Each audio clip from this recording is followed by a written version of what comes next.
وما كنا لنهتدي لولا أن هدانا الله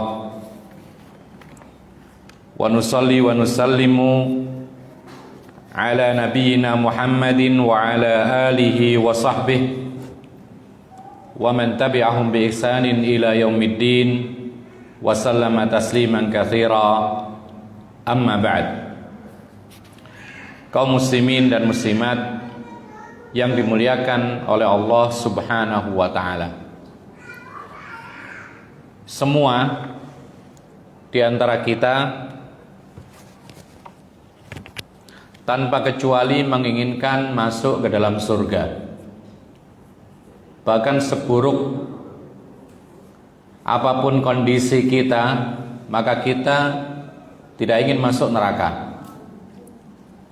Sehingga ini mengharuskan kepada kita untuk mencari jalan dan mengetahui jalan tersebut, sehingga dengan jalan tersebut kita akan dimudahkan untuk masuk ke dalam surganya Allah Subhanahu wa ta'ala.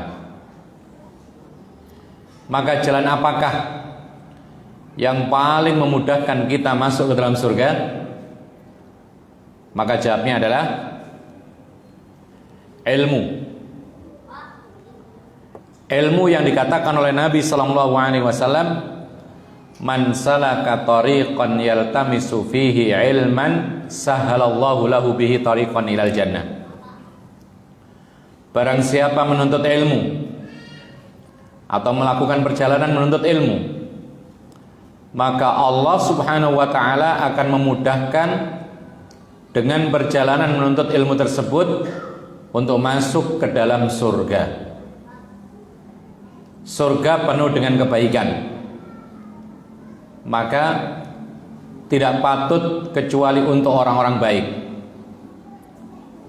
Dan orang-orang yang dikehendaki oleh Allah mendapatkan kebaikan adalah seperti yang disabdakan oleh Nabi Muhammad SAW, man yuridillahu bihi khairan yufaqihu fiddin. Siapa orang yang dikehendaki oleh Allah mendapatkan kebaikan, maka dia akan dipahamkan terhadap agamanya.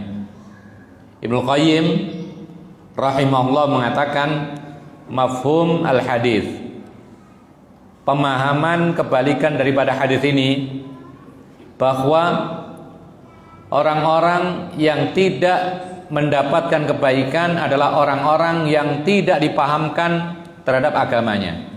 Orang yang nggak paham agama Islam, meskipun dia orang Islam, maka itu pertanda Allah tidak menghendaki kebaikan. Kenapa demikian? Maka orang yang tidak tahu tentang agamanya, dia akan tersesat dari jalan Allah. Surganya Allah Subhanahu wa ta'ala yaitu satu-satunya yang dimiliki oleh Allah. Ada surganya Allah yang kita tuju semua, dan Allah membentangkan jalan untuk menuju ke surga tersebut. Maka kita sebagai orang yang beriman harus melalui jalan yang dibuat oleh Allah, bukan jalan yang bermacam-macam. Karena apa? Karena jalan yang bermacam-macam, sampainya pun juga bermacam-macam. Bisa jadi tersesat jalan, kemudian tidak masuk ke dalam surga.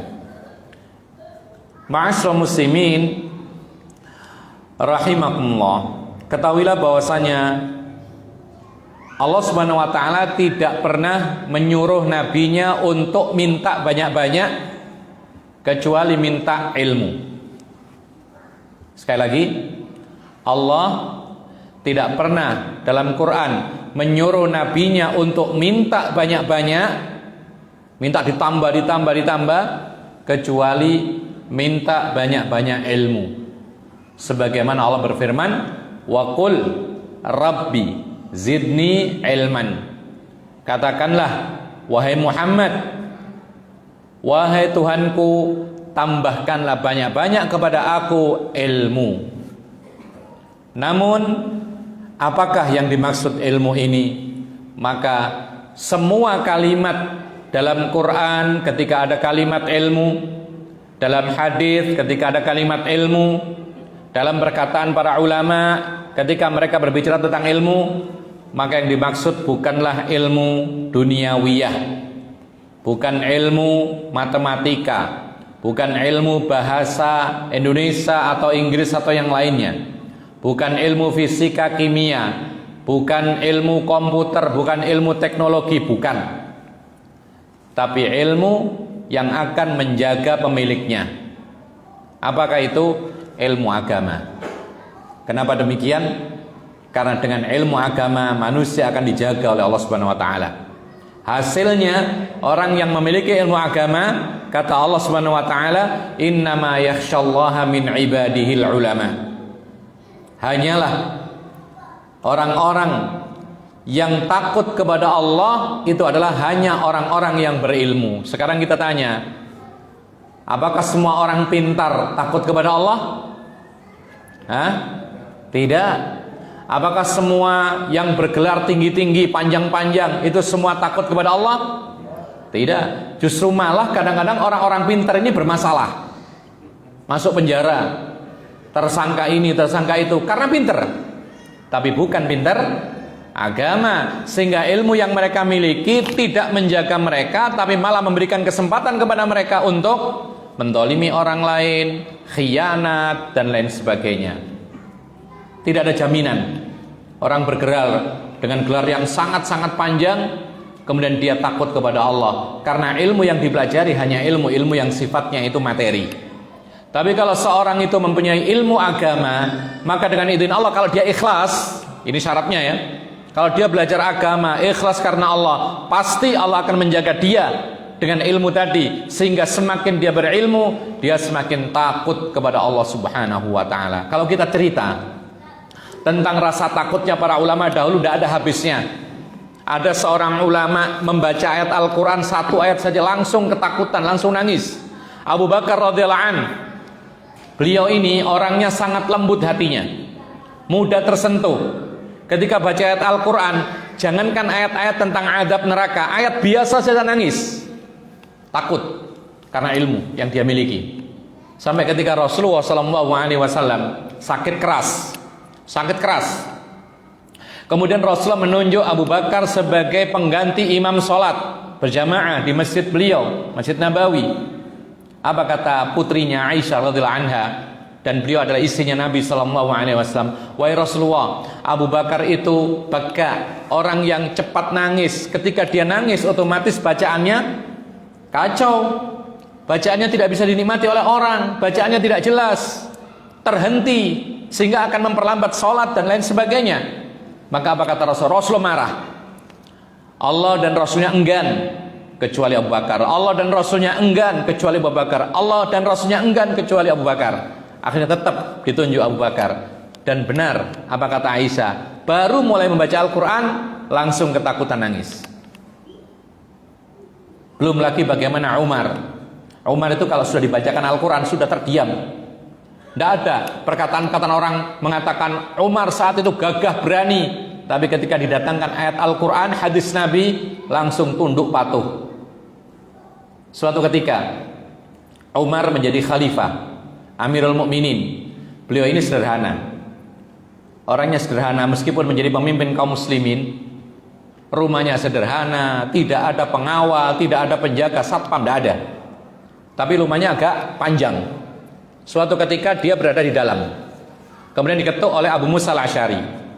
Abu Musa al-Asy'ari mengetuk pintu, sekali salam, ketok, assalamualaikum, belum dijawab, ketok, assalamualaikum, belum dijawab, sampai 3 kali. Tidak ada jawaban, pulang Abu Musa al-Asy'ari. Kemudian Umar merasa ada tamu, ada orang ngetuk pintu.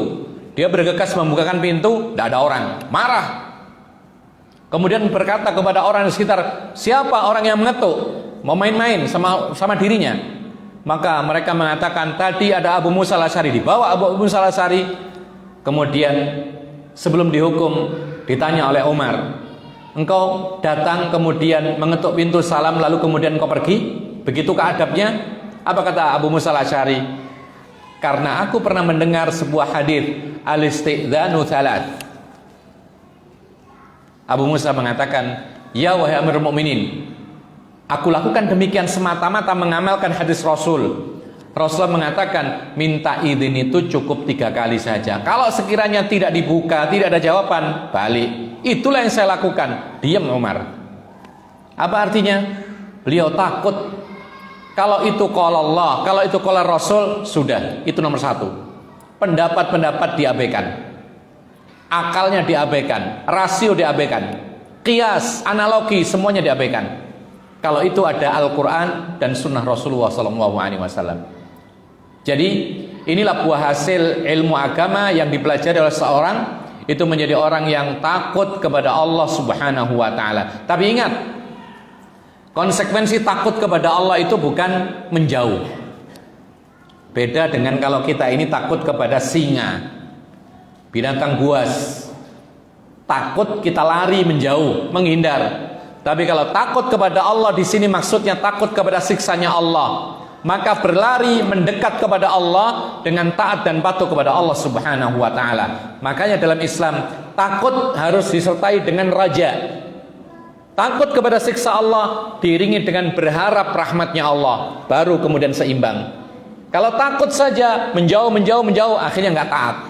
Tapi kalau disertai dengan raja, berharap rahmat Allah, selain dia menjauh dari azab Allah, dia akan berharap mendapatkan rahmatnya Allah, sehingga dia menjadi orang-orang yang betul-betul beramal, bergegas, fastabiqul khairat, yaitu berlomba-lomba dalam hal kebaikan. Ma'asyiral muslimin rahimakumullah. Maka sekali lagi, ketika ada kalimat ilmu, baik dalam Quran, dalam hadis, dalam perkataan para ulama, dalam kitab-kitab mereka, maka yang dimaksud adalah kita ini diperintahkan untuk belajar ilmu agama. Adapun ilmu-ilmu yang lain, maka hukumnya sama dengan dunia yang lain. Apa itu? Mubah, halal, selagi ilmu itu untuk kebaikan. Matematika, komputer, kimia, fisika, silahkan dipelajari. Tapi ingat, yang wajib dipelajari adalah ilmu agama. Thalabul ilmi fardhatun ala kulli muslim. Menuntut ilmu agama adalah kewajiban setiap muslim, mencakup juga muslimah. Ma'asyiral muslimin rahimakumullah. Maka segala sesuatu itu tidak akan tercapai kecuali terpenuhi syaratnya. Segala sesuatu tidak akan tercapai kecuali terpenuhi syaratnya. Oleh karena itu, kalau kita mempelajari agama, maka syaratnya harus terpenuhi. Apa maksudnya? Kita ini belajar ilmu dari ahli ilmu, dari ahli agama. Karena ilmu agama, maka kita belajar dari ahli agama, bukan sembarang-sembarang. Oleh karena itu, ma'asyiral muslimin rahimakumullah, Ibnu Sirin mengatakan dalam sebuah kalimat secara makna, beliau mengatakan bahwasanya agama yang engkau pelajari adalah agama yang ditunjukkan oleh Allah kepada engkau supaya engkau mencapai derajat takwa. Maka kamu harus melihat, seleksi, meneliti dari mana engkau mengambil agamamu, dari mana engkau menuntut ilmumu. Artinya kita ini harus seleksi. Mempelajari agama Islam tidak seperti kita ya sekedar saja main-main.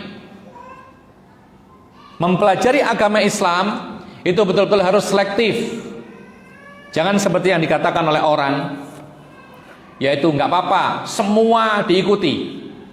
Ngaji ke semua orang, semua kelompok diikuti. Ambil baiknya, buang buruknya. Disebutkan oleh para ulama, ini berlaku bagi orang yang memang sudah paham, mengerti ilmu agama, menambah wawasan tentang ilmu alat, kemudian mengerti ini halal haram, mengerti ini sesat dan ini baik, mengerti ini syubhat, ini tidak syubhat. Baru berlaku kaidah seperti ini, ambil baiknya, buang buruknya. Seperti para ulama Ahlus Sunnah itu mengambil manfaat dari kitab tafsirnya Az-Zamakhsyari. Ya, diambil.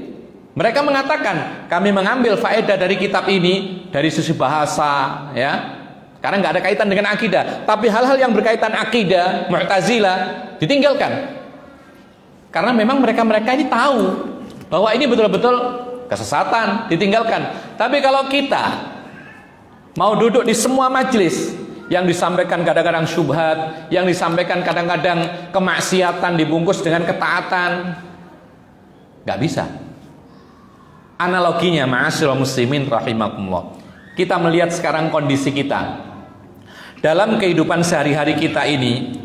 Ketika kita mengalami permasalahan apapun, kita akan berusaha membenahi masalah ini kepada ahlinya. Kalau kita ingin belajar, mungkin ada di sini yang ingin bisa menjadi dokter, maka dia akan belajar ke universitas yang memang betul-betul bisa meluluskan calon-calon dokter yang hebat. Cari universitas yang memang sudah mumpuni, sudah terkenal, sudah memang langganan menghasilkan calon dokter yang bagus-bagus. Tidak akan kita berusaha belajar di tempat-tempat yang sembarang. Ingin jadi dokter tapi belajar di kuliah yang tidak pernah, yaitu mengajarkan kedokteran. Kita akan pilih. Demikian pula ma'asyiral muslimin rahimakumullah, kita akan belajar kepada orang yang memang betul-betul ahli. Bila perlu cari profesor. Ya, kalau kita ingin mempelajari sesuatu. Kalau seandainya kita ini sakit, ini contoh yang lain. Kalau kita sakit misalnya jantung, ya, nasallu ala afiyah, mudah-mudahan Allah menyembuhkan yang sakit-sakit. Kalau kita sedang sakit jantung misalnya, kita tidak akan pergi ke dokter umum. Padahal itu dokter, orang pinter. Kenapa demikian? Karena bukan faknya. Kita akan cari spesialis jantung. Kecuali kalau sakit-sakit ringan, demam, batuk-batuk, bisalah ke dokter umum. Tapi kalau sudah ke masalah yang lebih berat, kita akan mencari dokter yang paling ahli di bidangnya. Gak mau sembarang-sembarang. Bahkan sebagian kita sakit batuk saja cari dokter yang paling ahli, bila perlu profesor. Kalau seandainya kita ini sedang misalnya harus scan, diperiksa, ada bagian tubuh kita ini yang tidak nyaman, kita harus foto, kita harus di scan, kita akan cari di mana tempat yang memiliki alat yang paling canggih. Sekarang ibu-ibu sekarang kalau hamil itu tidak mau USG biasa, harus yang berapa dimensi begitu, ya, 4 dimensi atau berapa gitu. Jadi kelihatan betul yang paling canggih. Ketika seorang itu ingin belajar ilmu ekonomi misalnya, belajar ilmu ekonomi misalnya, dia akan belajar kepada para ekonom yang hebat, terkenal. Atau ketika kita ini misalnya mempunyai perabot rumah tangga yang rusak, AC rusak, kita tidak akan memanggil sembarang orang. Kita cari mana ahli AC. Ahli AC tidak sedikit, banyak. Kita cari yang paling bagus, yang terkenal bagus, yang sudah terbukti. Bahkan kita akan mencari info dari kerabat kita. Ada nggak info tukang AC yang bagus? Mobil kita rusak, cari bengkel yang bagus, terkenal, amanah. Itu tabiat manusia. Dan ini semua padahal kita ini ingin mendapatkan kenikmatan dunia. Intinya kan itu. Jadi kita ingin pinter, ilmu kedokteran, supaya apa? Supaya hidup di dunia ini bisa bermanfaat dan kemudian kembali kepada diri kita. Kita dapat kenyamanan hidup di dunia. Kita sakit, berobat kepada ahlinya supaya kita mendapatkan kesehatan, hidup nyaman di dunia. Perabot rumah tangga kita rusak, kita perbaiki kepada orang yang ahli supaya kita nyaman, senang di dunia. Mobil rusak, diperbaiki kepada ahlinya supaya kita berkendaraan di dunia ini nyaman.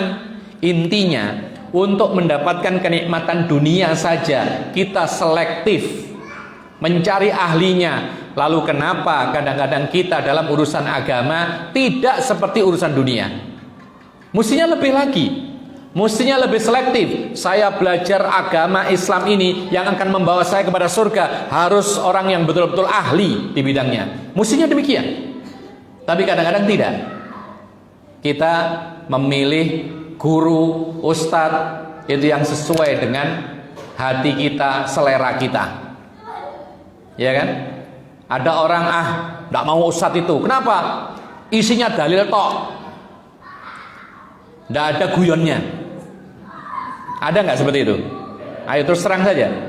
Ada. Ada lagi orang yang senang kepada ustadz, saya belajar kepada ustadz, ngefans sama ustadz ini. Loh kenapa? Karena ustadznya lembut menyampaikan. Kalau itu nggak mau, ucapannya terlalu keras, ya. Nah, terus bagaimana dengan Nabi? Nabi itu kalau khutbah keras suaranya. Jadi bukanlah masalahnya keras atau lembut, yang penting adalah dalil. Karena ini agama, dan agama ini milik Allah.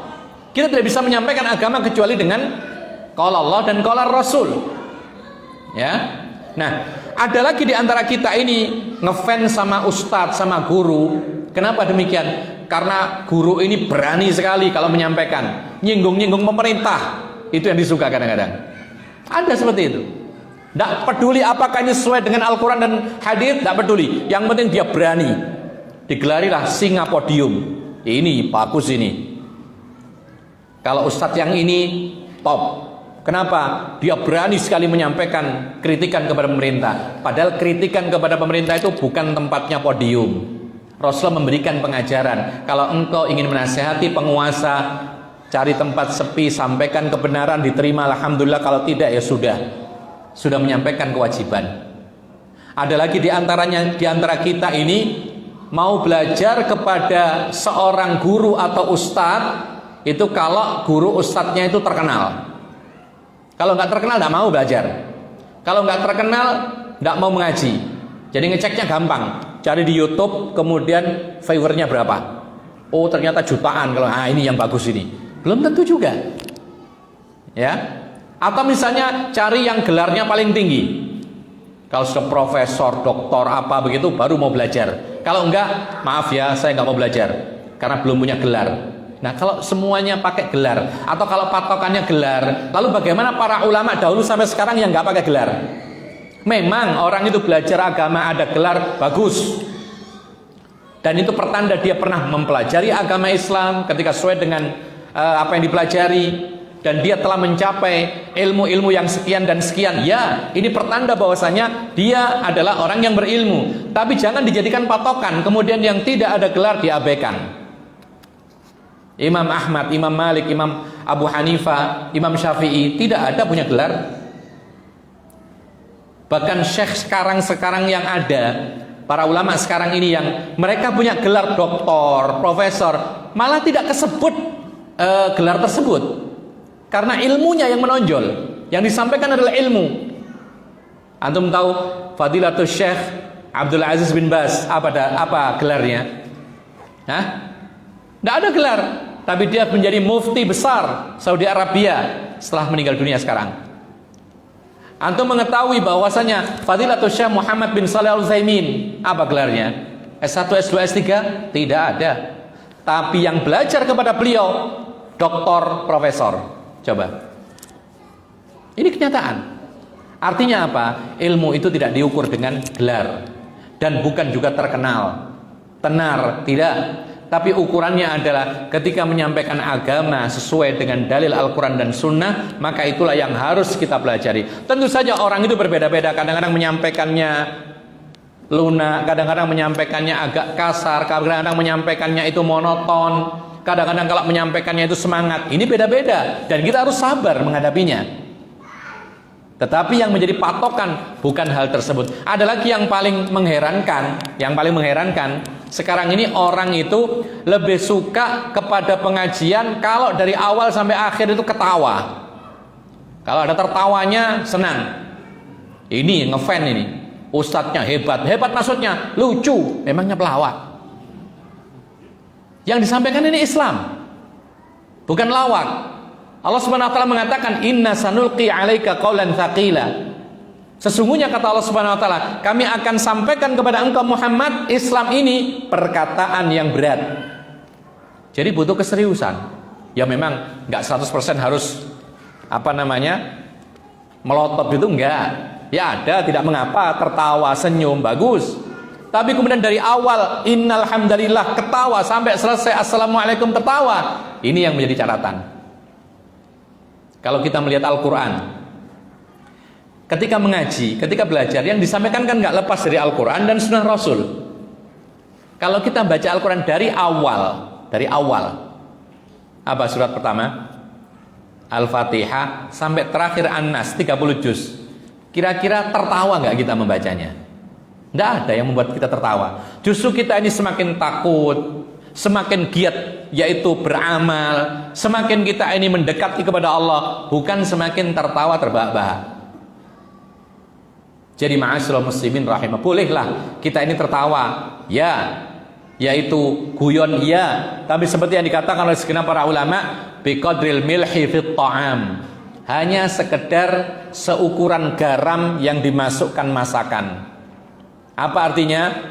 Jangan terlalu dominan guyonan itu dalam kehidupan kita, dalam pelajaran kita. Kemudian apa? Kemudian sekiranya membuat sedap makanan sehingga majelis menjadi lebih hidup, misalnya dengan sedikit yaitu senyum dan guyon tersebut, tapi kebenaran yang disampaikan bukan dusta, hanya sedikit, seperti yang dikatakan oleh para ulama. Ma'asyiral muslimin rahimakumullah, ada lagi yang ngefan kepada guru-guru yang mengajarkan agama itu apabila dia mendatangkan hal-hal yang luar biasa. Kalau ada hal-hal yang luar biasa, maka ini yang bagus katanya, dengan cara-cara yang baru, disertai dengan hal-hal yang menyelisih syariat, tidak peduli, yang penting menyenangkan, sehingga Islam menjadi tontonan sekarang ini, bukan tuntunan. Islam menjadi tontonan, bukan tuntunan, dan jadi hiburan, ya. Jadi ma'asyiral muslimin rahimakumullah, Ibnu Mas'ud, sahabat Nabi radhiyallahu anhu, pernah mengatakan dalam sebuah perkataannya, sayati zamanun ba'dakum kathura khutaba'ukum wa qalla ulama'ukum.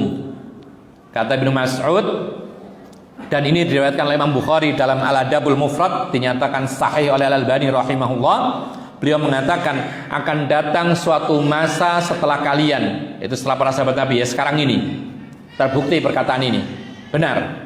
Apa itu masanya? Akan banyak sekali orang-orang yang pintar ceramah, tetapi sedikit sekali orang-orang yang berilmu. Apa artinya? Orang-orang yang tidak berilmu atau sedikit ilmunya sudah mulai berani ceramah di hadapan umum. Dan itu yang dikatakan oleh Rasulullah SAW sebagai ruwaibidah, orang yang tidak punya keahlian dalam agama, belajar agama sekedar-sekedar, lalu kemudian mengandalkan retorika, kepandaian dalam mengolah kata, sehingga membuat orang itu terpesona, tertarik. Itu akan banyak ada. Ketika ditanya apa dalilnya, ya tidak bisa, hanya akal yang keluar, hanya disampaikan analogi, pemikiran dan lain sebagainya. Nah, kalau seperti ini ma'asyiral muslimin rahimakumullah, agama menjadi rusak. Padahal yang disebutkan oleh para ulama bahwa inti daripada agama ini adalah qala Allah wa qala Rasul. Kenapa demikian? Karena agama ini, Islam ini yang membuat Allah, dan Allah memberikan jalan atau membuat jalannya.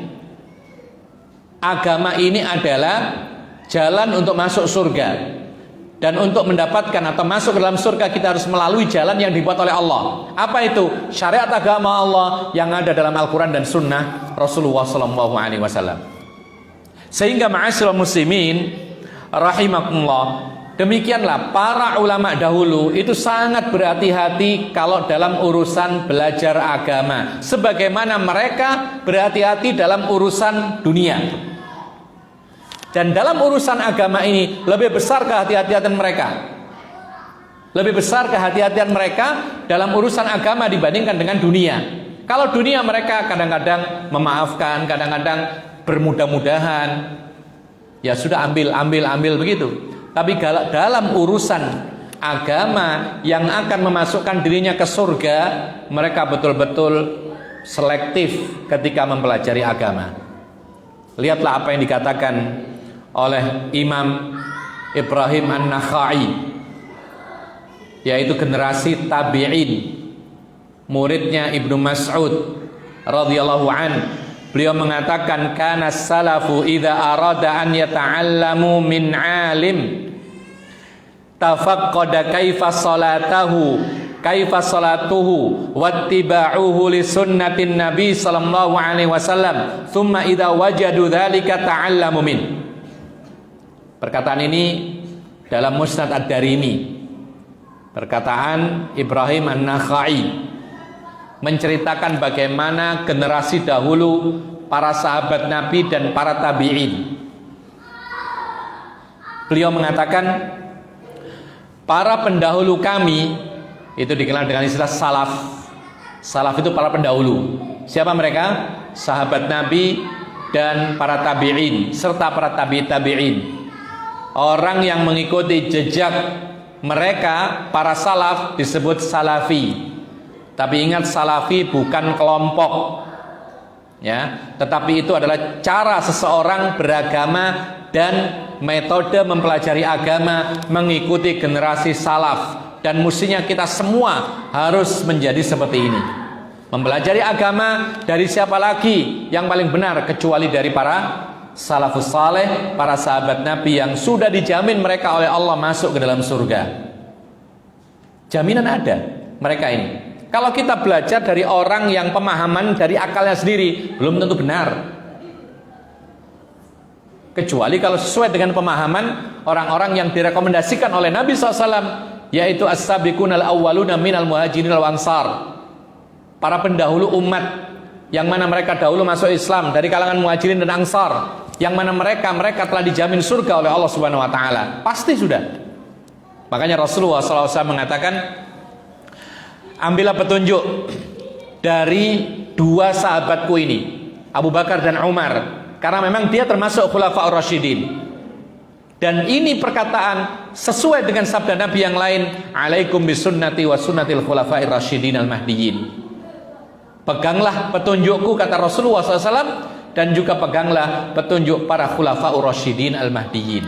Jadi berpegang dengan petunjuk para khulafaur rasyidin bukan mengada-ngada, ya. Demikian pula kalau terjadi perselisihan antara para sahabat Nabi atau antara para khulafaur rasyidin. Ambil suatu contoh misalnya, ketika pada zaman Utsman bin Affan, diadakan pertama kali adzan Jumat sebelum sholat Jumat. Jadi adzan Jumat itu 2 kali. Itu terjadi pertama kali di zaman Utsman. Ketika zaman Rasulullah, ketika zaman Abu Bakar, Umar, 3 generasi ini, Rasulullah, Abu Bakar dan Umar, itu adzan sholat Jumat cuman sekali saja. Ketika masuk waktu zuhur langsung adzan. Ketika di zaman Utsman, maka Utsman berijtihad ketika masjid berada dekat pasar, ya. Kemudian manusia sangat banyak di pasar. Kemudian dia mengingat ayat Allah Subhanahu wa taala, yaitu perintah ketika mendengar adzan disuruh segera ke masjid dan meninggalkan jual beli. Maka dia memandang bahwasanya kalau dikumandangkan adzan, setelah adzan kemudian mereka tetap jual beli, jatuhnya mereka dosa haram dan jual belinya batal semua. Maka beliau mengadakan ijtihad dengan kesepakatan para sahabat yang ada saat itu, diadakan adzan sebagai peringatan sebelum masuknya waktu Jumatan. Sehingga adzan pertama ini memberitahu mereka, wahai orang-orang yang sedang berdagang, transaksi, ini loh adzan ini peringatan sebentar lagi masuk waktu sholat Jumat. Kalau sudah adzan pertama ini, siap-siaplah kalian supaya kalian itu sudah tidak lagi transaksi jual beli yang akibatnya ketika terus berjalan transaksi, ketika adzan yang kedua maka transaksinya jatuhnya haram dan batal. Maka para ulama mengatakan ini termasuk salah satu contoh, yaitu petunjuk khulafaur rasyidin yang boleh diikuti.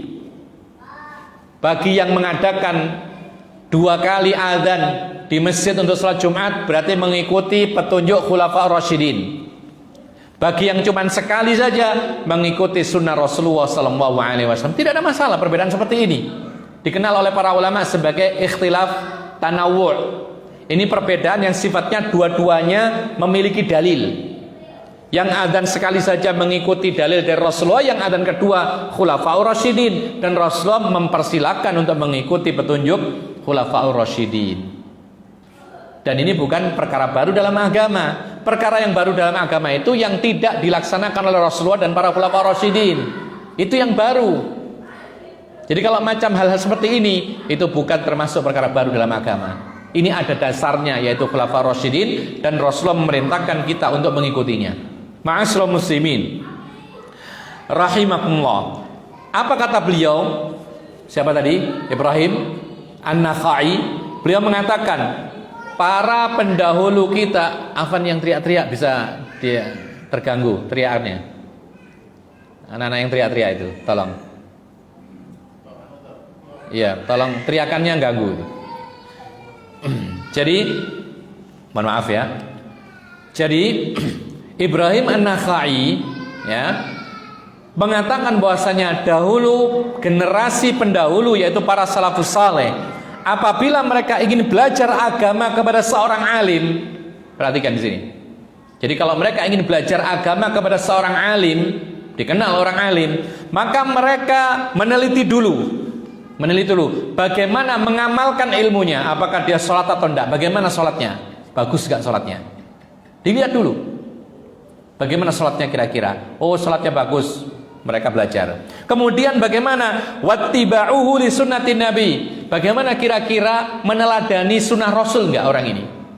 Jadi kalau ada ulama kemudian mengabaikan sunnah rasul, tidak pernah sholat sunnah ya, tidak mengamalkan sunnah-sunnah rasul yang lain, istrinya tidak disuruh berjilbab ya, mengabaikan perintah Rasulullah, mengabaikan sunnah-sunnah yang lain, rawatib ditinggalkan, salat witir ditinggalkan, maka para pendahulu umat ini tidak mau belajar. Cari yang betul-betul memiliki yaitu petunjuk dari Nabi SAW yang ditiru oleh mereka. Kemudian kalau mereka sudah mendapati seorang alim yang demikian ini, apa itu? Ibadahnya bagus, kemudian betul-betul mengikuti petunjuk Rasulullah.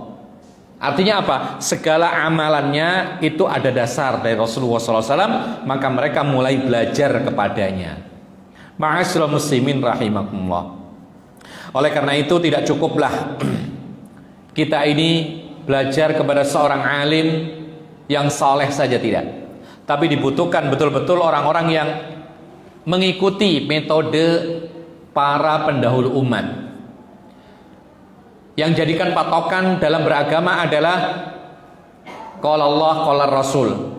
Pemahamannya mengikuti pemahaman Rasulullah SAW dan generasi para pendahulu umat, para sahabat Nabi, para tabi'in dan lain sebagainya. Oleh karena itu kalau ada yang bertanya, apakah ada dalil kita ini disuruh untuk selektif dalam belajar agama, pilih-pilih ustadz? Ada nggak dalilnya? Apa enggak ya semua ditampung begitu? Kalau semua ditampung, baik buruk masuk semua. Tadi kita sebutkan tadi, ya, enggak bisa. Kita ini pembelajar, bukan pengajar. Lah kalau kita tahu ini baik ini buruk, mengajar umat, posisinya sudah berbeda. Tapi kalau kita ini pembelajar, penuntut ilmu, maka betul-betul cari yang bersih kalau bisa, kalau ada. Jadi para ulama itu kadang-kadang mengambil ilmu misalnya bahasa dari orang-orang yang bermasalah, itu ketika nggak ada yang lain dan mereka tahu betul kesesatannya ini sehingga mereka jauhi, itu yang dibolehkan. Tapi kalau kita suruh milih, maka benar apa yang dikatakan oleh Allah Subhanahu wa taala dalam surat An-Nisa ayat 140. Allah mengatakan, wa qad nazzala 'alaikum fil kitab an idza sami'tum ayatillahi yukfaru biha wa yustahza'u biha fala taq'udu ma'ahum hatta yahudu fi haditsin ghairi. Kata Allah Subhanahu wa taala, sungguh telah Allah turunkan kepada kalian Al-Qur'an, dan apabila kalian mendengar, jadi Al-Qur'an ini turun kepada Rasulullah, kemudian diajarkan kepada para sahabat, diajarkan kepada tabi'in, diajarkan kepada ulama-ulama kita. Kita perlu belajar. Kemana ini? Kata Allah Subhanahu wa taala, apabila kalian mendengarkan ayat-ayat Allah itu diingkari, bahkan diolok-olok, diejek, maka jangan sekali-kali duduk bersama mereka. Artinya apa? Kalau ada seorang penceramah kok ternyata ngejek-ngejek salah satu dari agama Allah, sebagian ayat Al-Quran dijadikan bahan ejekan, diolok-olok, dihina-hina, sebagian hadis-hadis Rasul tidak diindahkan, tidak diagungkan, tapi malah diejek-ejek, maka orang yang seperti ini tidak patut untuk diambil ilmunya. Allah sendiri mengatakan, fala taq'udu ma'ahum, jangan sekali-kali duduk bersama mereka sampai mereka-mereka ini meninggalkan perkataan-perkataan seperti itu. ejekan, olokan kepada ayat-ayat Al-Quran. Sama seperti baru-baru saja kita kenal, kita dengar Islam itu belum sempurna. Ini termasuk istihza. Betul-betul istihza ini. Bagaimana dengan ayat Allah, al-yauma akmaltu lakum dinakum wa atmamtu alaikum ni'mati wa raditu lakumul Islam madina. Hari ini aku sempurnakan agama buat kalian. Sempurna sudah. Nikmat aku sempurnakan dengan turunnya Nabi Muhammad SAW. Diutus sampai meninggal dunia semua lengkap. Tiba-tiba ada orang mengatakan Islam tidak sempurna. Luar biasa seperti ini. Nah, seperti ini adalah termasuk mengejek, mengolok-olok, menghina agama Islam dan tidak boleh diambil ilmunya. Ini kata Allah, fala taq'udu ma'ahum. Kalau kita tetap duduk dengan mereka, innahum mithlahum, innakum mithlahum. Kalian sama dengan mereka, terbawa arus syubhat. Jadi ma'asyiral muslimin rahimakumullah, andaikan ada seorang yang mengajar agama lalu kemudian tiba-tiba ternyata menjelek-jelekkan salah satu syariat agama Allah, misalnya beberapa saat yang lalu ada seorang penceramah menghina-hina, menjelek-jelekkan cadar misalnya, ya, dibilang cadar itu tidak bagus, tidak layak dan lain sebagainya, maka ini pun juga termasuk istihza. Yustahza'u biha, dihinakan salah satu syariat agama Allah. Di dalam hadis Rasul disebutkan tentang cadar. Bahkan para ulama sepakat memakai cadar wanita itu baik. Hanya saja mereka berbeda pendapat apakah wajib atau sunnah. Tidak ada yang mengatakan haram, tidak ada yang mengatakan mubah. Paling tidak ada yang mengatakan sunnah atau wajib. Artinya apa? Ini termasuk bagian daripada syariat agama Islam. Lalu kemudian dihina-hina. Orang seperti ini tidak layak untuk duduk bersama dia. Diambil ilmunya tidak layak. Ma'asyiral muslimin rahimakumullah. Nabi SAW juga pernah mengatakan, sayakunu fi akhiri ummati unasun yuhadditsunakum ma lam tasma'u antum wala aba'ukum fa iyyakum wa iyyahum. Rawahu Muslim. Kata Nabi SAW, nanti suatu ketika, ya, akan muncul dari kalangan umatku ini orang-orang yang bercerita kepada kalian, yang mana cerita-cerita ini adalah belum pernah engkau dengar dari ayah-ayah kalian, maka hati-hatilah kalian kepada para tukang cerita ini. Inilah yang dinamakan dengan istilah qusas, yaitu tukang cerita, penceramah tapi isinya cerita, dan ceritanya itu hal-hal yang menakjubkan tapi dusta atau ngarang-ngarang. Nah, orang seperti ini tidak boleh diambil ilmunya. Jadi cerita ketemu malaikat Jibril, kemudian mendapat wahyu demikian, ketemu Nabi secara langsung. Kalau ketemu Nabi secara langsung, terus Nabi di mana? Artinya Nabi hidup lagi gitu? Sementara orang yang meninggal dunia tidak mungkin hidup kecuali nanti ketika Allah membangkitkan di hari kiamat. Tidak ada satupun yang kemudian mati lalu dihidupkan. Kemudian ada yang mengatakan, ketika saya membaca ratib ini, ratib itu, kemudian Rasulullah datang menyelami saya. Ternyata di sini mengatakan begitu, di majlis lain juga begitu. Dua Rasulullah. Hidup lagi dua-duanya. Ini hal-hal yang menakjubkan, tidak pernah didengar dalam Al-Quran dan Sunnah Rasulullah. Maka seperti ini tidak layak untuk didengar, tidak layak diambil ilmunya, khurafat.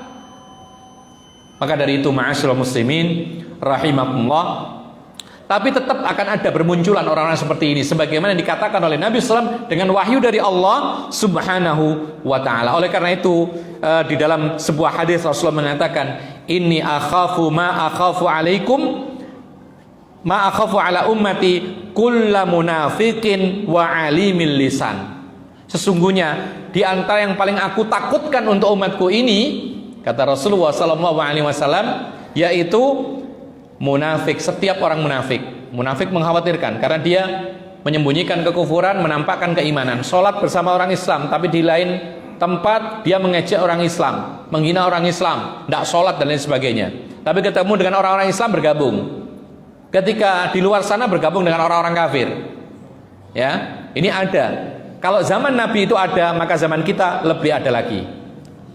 Karena apa? Rasulullah mengatakan semakin bertambah zaman pasti semakin buruk sampai datang hari kiamat kelak. Nah, Kemudian Rasulullah mengatakan yang kedua yang aku sangat khawatirkan kepada kalian adalah alimul lisan, orang yang pintar mengolah kata dengan lisannya. Hati-hati. Makanya para ulama mengatakan jangan sampai kita ini senang dengan majelis ilmu, ngefan kepada seorang guru itu karena pandai retorika saja. Kadang-kadang orang pandai retorika kemudian dalil diabaikan. Ketika ditanya muter-muter, yang penting orang senang, puas dengan jawaban itu tanpa mengambil dalil Al-Quran dan Sunnah Rasul. Ini yang diperhatikan dan diwaspadai, diperingatkan oleh Rasulullah SAW. Kita sekarang sudah adzan dulu, kemudian kita sambung setelah adzan insya Allah wa'ala.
Kita sambung kembali. Tadi kita sebutkan bahwa memahami agama Islam bukan berarti kemudian kita memahami Islam ini semaunya. Ada ayat-ayat Al-Quran yang gamblang, ya. Qul huwallahu ahad, Allahus samad, lam yalid walam yulad walam yakul lahu kufuwan ahad, semua gamblang menunjukkan kepada tauhidnya Allah Subhanahu wa taala. Namun demikian ada ayat-ayat mutasyabihat yang tidak bisa dipahami kecuali dengan pemahaman orang-orang yang memang dijamin kebenarannya. Hadis pun juga demikian, ada hadis itu yang jelas, innamal a'malu binniyat wa innamal likulli imrin ma nawa. Tetapi ada hadis-hadis yang perlu kita pelajari dari orang-orang yang memang dijamin kebenaran pemahamannya. Siapa mereka? Tadi kita sebutkan mereka yang disebut dengan generasi pendahulu umat ini, yaitu para salafus salih. Dan salafus salih itu tidak lain adalah para sahabat Nabi dan orang-orang yang mengikuti jejak mereka dengan sebaik-baiknya. Inilah jaminan kebenaran beragama Islam. Apabila kita memahami agama Islam bukan dengan akal kita, bukan dengan pemahaman pimpinan kita, bukan dengan pemahaman pemimpin organisasi kita, belum tentu benar. Tapi kalau kita rujuk kepada asalnya, yaitu kepada generasi yang betul-betul dijamin kebaikannya, mereka lah para sahabat Nabi radhiyallahu anhum. Oleh karena itu, kenapa sih harus sahabat Nabi?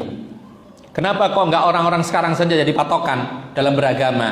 Tidak, mereka harus menukil dari yang di atasnya sampai kepada para sahabat Nabi dan sampai kepada Nabi Shallallahu Alaihi Wasallam. Sehingga kalaupun ada terjadi perselisihan, maka perselisihan ini akan sangat minim dan bisa diselesaikan.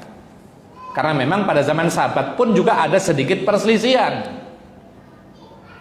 Tetapi ma'asyiral muslimin rahimakumullah, kita ini harus mengembalikan atau memahami agama Islam dengan pemahaman para salafus salih, para sahabat Nabi, ya, dan orang-orang yang mengikuti jejak mereka dengan sebaik-baiknya. Kenapa? Alasan yang pertama adalah karena mereka para sahabat Nabi adalah generasi yang paling baik yang diridhoi oleh Allah Subhanahu wa taala dan dijanjikan surga.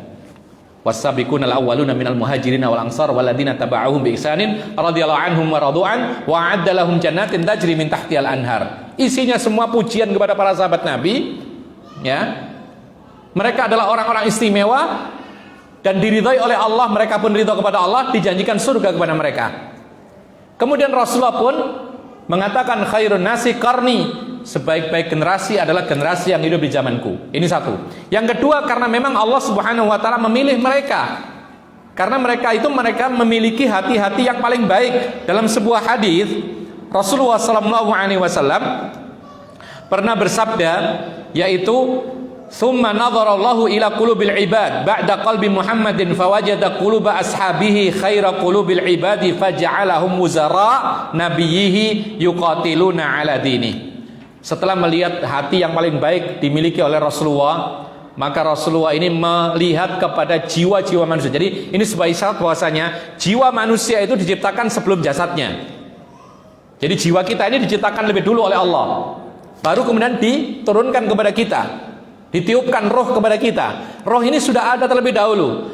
Rasulullah mengatakan Allah melihat kepada yaitu jiwa-jiwa seluruh manusia yang ada, yang diciptakan oleh Allah. Lalu Allah mendapati jiwa-jiwa para sahabatlah hati-hati mereka yang paling baik. Maka kata Rasulullah SAW, maka Allah menjadikan jiwa-jiwa manusia terbaik sahabat ini, maka mereka dijadikanlah para sahabat Nabi wuzara.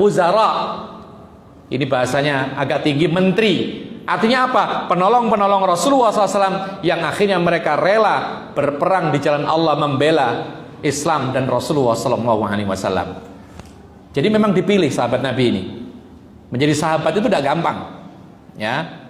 Nah, kemudian ma'asyiral muslimin rahimakumullah, bahkan mereka adalah orang-orang yang paling dekat kepada pemahaman yang paling benar, karena mereka belajar langsung kepada Rasulullah. Rasulullah belajar dari Jibril, bahkan dari Allah langsung dengan hadis-hadis qudsinya. Para sahabat Nabi ini belajar langsung kepada Rasulullah. Ibnu Mas'ud mengatakan, tidak ada satupun ayat yang turun kecuali saya tahu di mana turun ayat itu dan kepada siapa ayat itu turun. Kalau generasi kita nggak ada.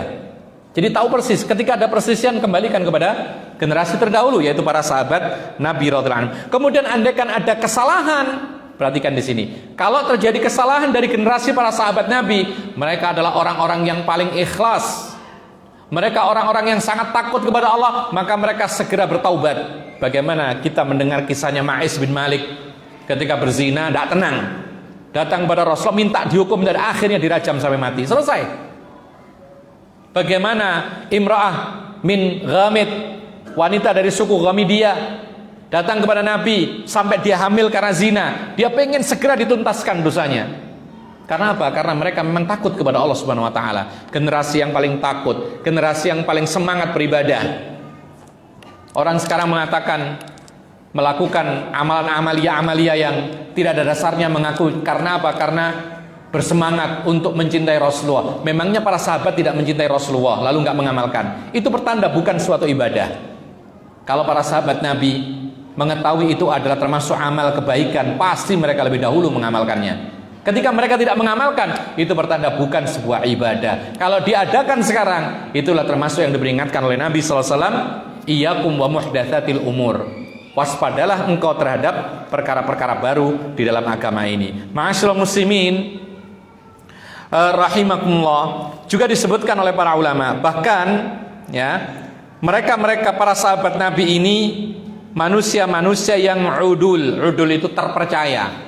Coba kalau kita bicara tentang silsilah periwayatan sebuah hadis, dari fulan, kemudian an Abi Hurairah, dari Abu Hurairah, dari Nabi sallallahu alaihi wasallam. Rentetan manusia yang meriwayatkan dari pertama paling rendah sampai paling tinggi, mentok kepada di bawahnya Abu Hurairah, dibahas semua satu persatu. Bagaimana kondisi hafalannya, baik atau tidak? Bagus atau tidak? Terpercaya atau tidak? Berakhlakul karimah atau tidak? Dibahas semuanya. Kalau ternyata diketahui orang ini meremehkan sunnah, dibuang riwayatnya semuanya. Tapi giliran sampai kepada sahabat Nabi, para ulama sepakat tidak akan ada pembahasan apakah terpercaya atau tidak, hafalan kuat atau lemah, tidak ada. Kenapa demikian? Allah meridhai mereka. Jaminan dari Allah Subhanahu wa taala. Sehingga ketika mereka meriwayatkan hadis, yang dilihat itu orang-orang yang di bawahnya, bukan sahabat Nabi. Karena semua sahabat Nabi diridhai oleh Allah Subhanahu wa taala. Ma'asyiral muslimin rahimakumullah. Demikianlah banyak sekali hal-hal yang menguatkan kepada kita atau untuk kita bahwasanya kita ini harus merujuk kepada pemahaman para sahabat Nabi radhiyallahu anhum dan orang-orang yang mengikuti jejak mereka dengan sebaik-baiknya. Apalagi Rasulullah SAW mengatakan, yaitu dalam sebuah hadis, yaitu faida an-nujumu amanatun lis-sama, faida dhahabatin nujumu atas sama'u ma tu'adu wa ana amanatun li ashabi, faida dhahabtu ata ashabi wa ma yu'adun wa ashabi amanatun li ummati, faida dhahabat ashabi ata ummati ma yu'adun. Para sahabatku ini adalah amanah untuk umatku. Apabila mereka pergi, maka datanglah apa yang dijanjikan. Dalam riwayat yang lain disebutkan, yaitu sahabatku ini seperti bulan di antara sekian banyak bintang. Apa artinya? Sahabat Nabi ini memberikan pencerahan yang luar biasa, sebagaimana bulan itu ketika purnama cahayanya bisa melampaui sedemikian banyak berjuta-juta bintang yang ada. Jadi petunjuk mereka ini memang betul-betul, yaitu ada jaminan dari Rasulullah Sallallahu Alaihi Wasallam tentang kebenarannya. Ma'asyiral muslimin rahimakumullah. Oleh karena itu, sebagai penutup, benar apa yang dikatakan oleh Imam Malik, la yu'khadul ilmu illa an arba'ah. Tidak boleh dipelajari ilmu agama dari 4 kelompok. Yang pertama, safihun mu'linun safah. Orang yang, yaitu safi itu adalah punya ilmu tapi nggak ngamalkan.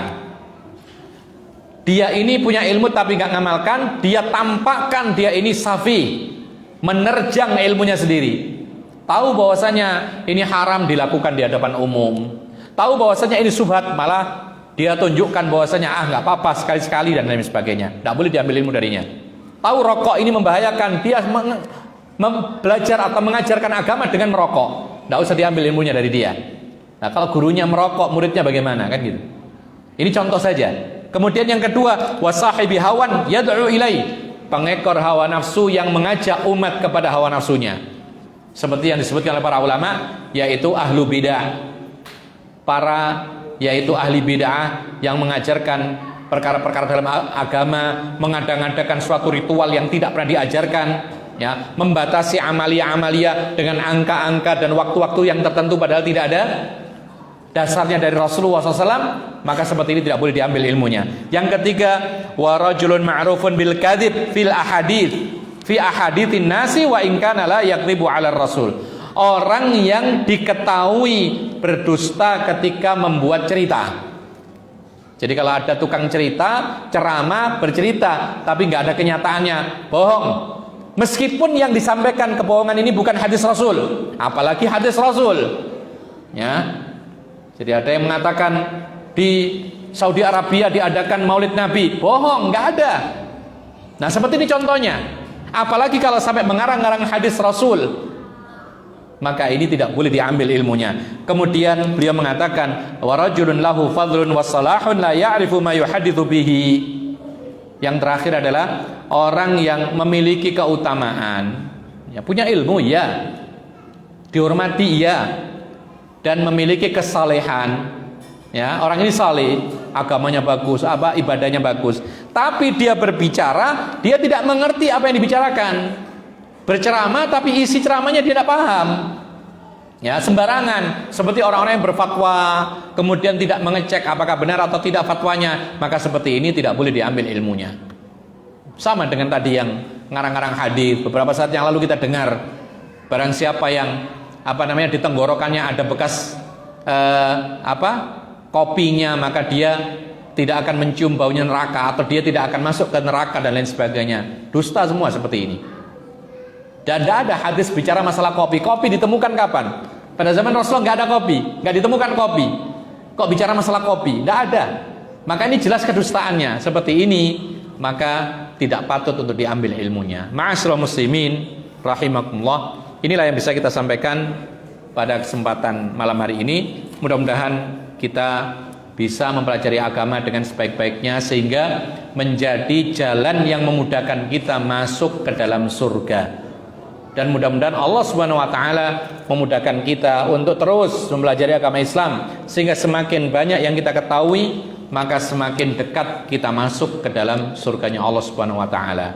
Aqulu hadza wa astaghfirullah li wa lakum innahu huwal ghafurur rahim. Subhanakallahumma bihamdika asyhadu an la ilaha illa anta astaghfiruka wa atubu ilaik. Assalamualaikum warahmatullahi wabarakatuh.